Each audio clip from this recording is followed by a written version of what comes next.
This video is for people who are seriously considering getting started in Airbnb but want to cut through all the crap that's out there from the gurus about passive income and get rich quick. Now, if you're watching this, you're a smart cookie.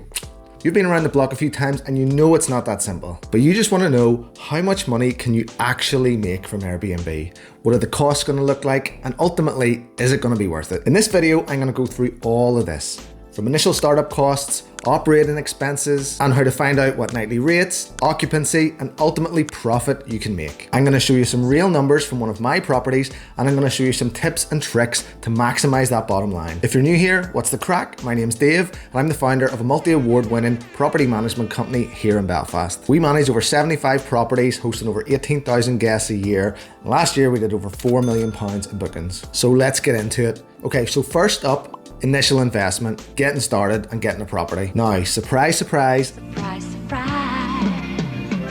Surprise, surprise. This stuff changes from city to city and property to property. I can talk you through some Belfast numbers and you can substitute mine with ones that are more relevant to where you are. Now, because there are just so many different sizes of property and types of property, we're gonna have to streamline this and talk about one type. So going forward in this video, I'm gonna be talking about a 2-bedroom apartment. But even then, as I say, the price of these things is gonna change, even in my city of Belfast, depending on the location. And why is that? Well, it's because you can get better ones or worse ones. Apartments in better locations or bad locations. Now, for the purpose of Airbnb, you're gonna need to get the best apartment in the best location.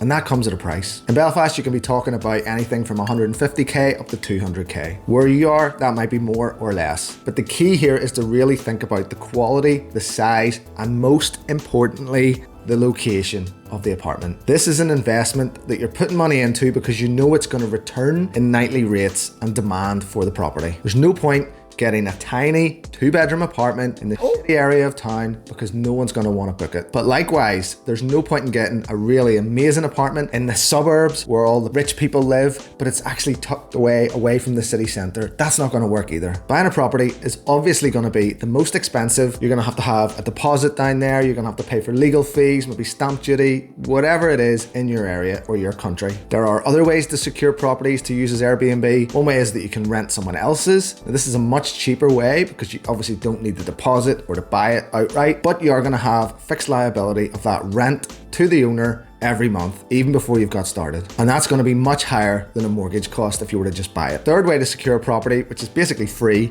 is you can take on the management of someone else's. So that's slightly different in that you're not paying a guaranteed rent, but you're promising that owner that you're going to only take a commission of the income once you've got it all set up and running. You can read more about these in my book, Short-Term Rental Revolution. I don't really want to go too much into this now, but you know you need a property. I don't know how much it costs in your city. Just get the best one you can. But the next thing that you definitely need to do, no matter how you get that property, is kit it out. You're gonna need to fully furnish and decorate that property to make it Airbnb ready. And that costs money. This is not getting it set up for tenants which are willing to accept a lower standard of accommodation. These are paying guests expecting a lot if you're gonna be wanting to charge high nightly rates. And you need to have absolutely everything in there so when they arrive, they can just live in this property as if it's their house. And this is also gonna be the case if you're renting a property from that other person. They are probably going to have it set up to a fine, average 5 or 6 out of 10 standard. You're going to have to spend some money, and that's going to be your money spent on someone else's property that if and when you leave, that stays in there. So you're talking flooring, painting, curtains, dishwasher, sofas, beds, towels, knives, forks, coffee machine, Netflix, broadband, absolutely everything in that property. You're probably going to inherit either when you've bought it or when you're taking on a rent of an empty shell, and you have to put absolutely everything in there. And again, I don't mean this to be a running theme, but it's going to depend on how much you put into it. If you go really cheap and nasty, you can probably do it for maybe 5 or 10 grand. But what's going to happen then is that it's going to look cheap and nasty in your photos. You're going to get cheap and nasty guests, and it's not going to be a very good business to run. Likewise, you can go to the other end of the spectrum and put only the finest antiques in that property. That's not going to work either because it's going to leave you really out of pocket. Guests are going to come, stuff's going to get broken, it's going to be a nightmare to replace. Don't do that either. Go for middle ground, higher end, not luxury, but higher end stuff that's durable but also replaceable. Now, I think you could probably get an entire apartment done, including all furniture, all fixtures and fittings, all cutlery, absolutely everything in there for between 20 and 30k. I know that's a range, but you can get a plate that costs 50p or you can get a plate that costs £5. It just depends on what you buy. Now, once you've invested in the property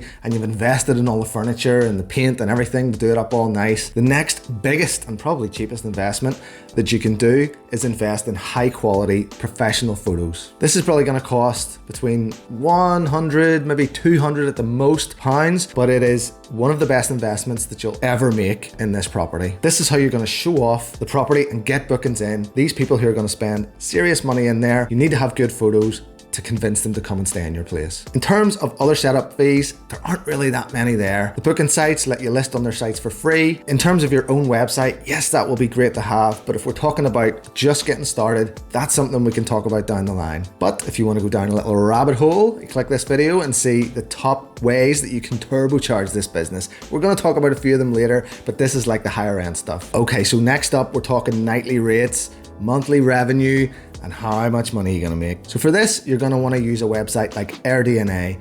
Now, this is a platform that you do pay for, but it's a really worthwhile investment because it gives you really good information about your area, your street, what the average occupancy is, what average nightly rates you can expect to charge. It really is worth investing in this. And again, I can't tell you how much your property is going to make in whatever city you're in.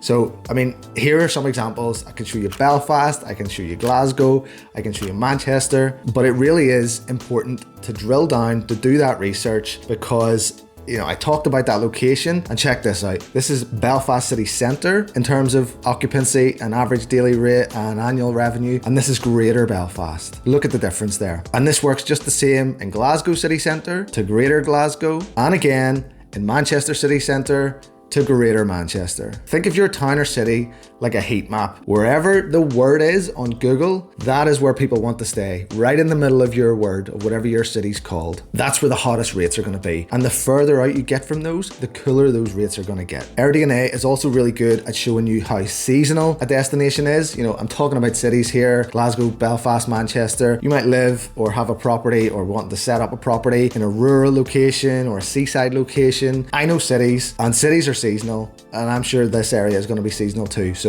do your research, delve in there, see what it looks like. It could be the case that demand is so high in the summer and so low in the winter that it actually evens itself out to be the same as Belfast, which goes slightly up in the summer and slightly down in the winter. But do your research, because every place is different. And you're going to have peak times as well. Is there a big carnival that happens every year? Do you have huge conference venues in your area as well? There's going to be things that are going to spike demand that you need to be prepared for and to be aware for as well, because these are good things. And another benefit of using Airbnb is you can toggle through and tick or untick what type of property it is. And so therefore it's going to show you the difference between a house and an apartment, between a studio and a house. All these different things, you can go deep in there and find out just exactly the property you have in mind, how much it's going to earn. And there are other ways of researching this as well. If you want to see a freeway video that I did a long time ago, you can click this video here. But in terms of real numbers from one of my properties, check this out. So this is a breakdown of one of my apartments. This is actually a couple of years old because I haven't been bothered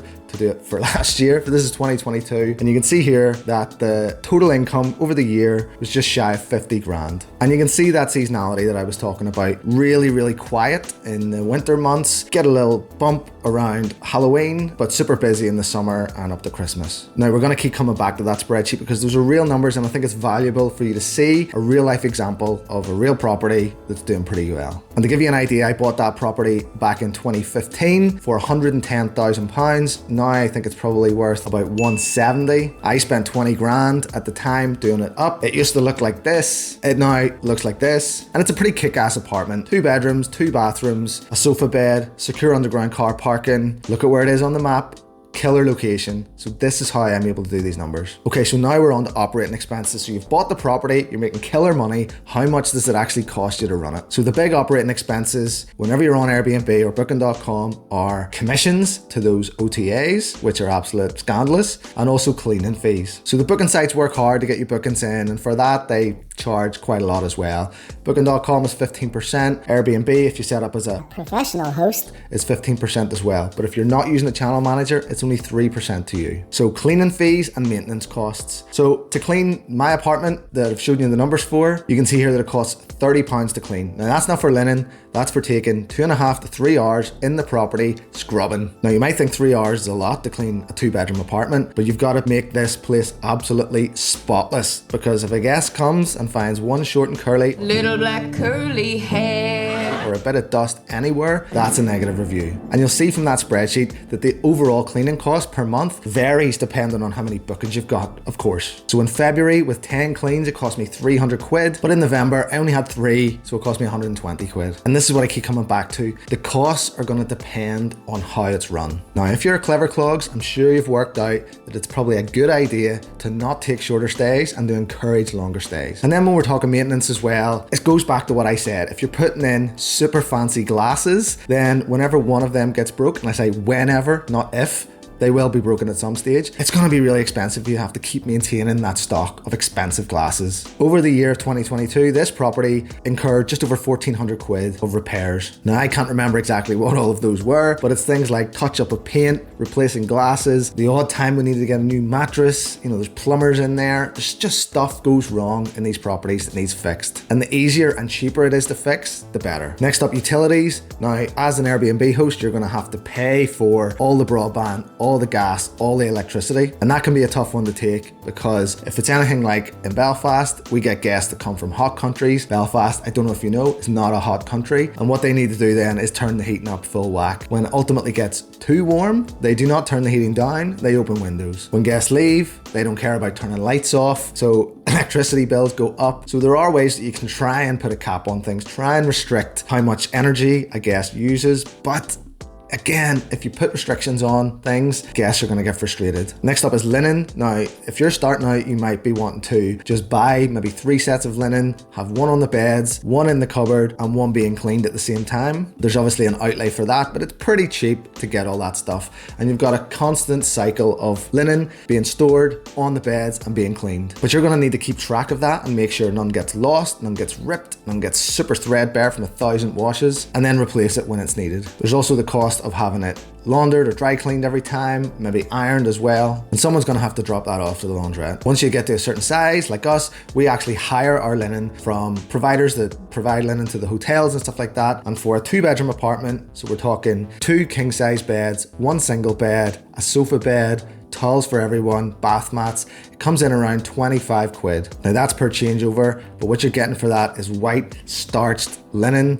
It looks hotel quality. They do the quality control to dump it whenever it's getting too threadbare. We don't need to worry about replacing it. We don't need to worry about washing it. They come pick it up and deliver as new stuff. But that might be a bit down the line and something to just consider for later. Next, we're on the toiletries. Now, if you're providing these for guests, it is going to add up. So the most expensive thing you can do is buy lots of the little bottles or sachets. The cheaper option that you can do is go to a wholesaler and buy stuff that has like a pump on the wall, so you can just top that up at the end of every stay. Welcome pack items, again, it depends on what you're trying to leave for these guests. As a basic, you're going to have to leave tea, coffee, and some milk. And then it's how high end do you want to leave the rest of your stuff. Personally, for us, we find one of the best ways to get 5-star reviews is to leave free booze. Booze follows reviews. Reviews follow booze. And of course, another thing you're really going to need to pin down is where does the cheapest toilet roll, but not just the cheapest, where does the best toilet roll, the best value toilet roll in your area. And be prepared to leave some for the guests and lock the rest away, because then those guests are going to steal it. Now, you see in my spreadsheet, there is a blank cell there for property management fees.